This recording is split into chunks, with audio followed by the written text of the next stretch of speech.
За брендот на Мелешевијата компирот нема пласман, па останаа 10.000 тони по подрумите на земјоделците. Ја имам некаде околу 35 тони компири.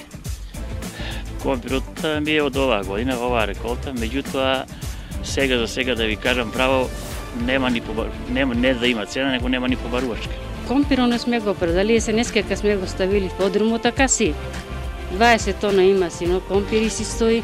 Според земјоделците, причината што никој не го откупува беровскиот компир е увозот на компири во државава од европски земји. Па, сигурно дека сме револтирани, не само јас, него сите производители.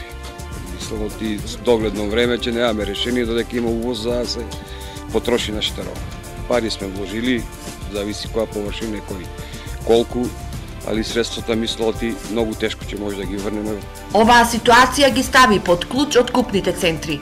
Нашата компанија досега, сите партнери со кои сме работели порано, сите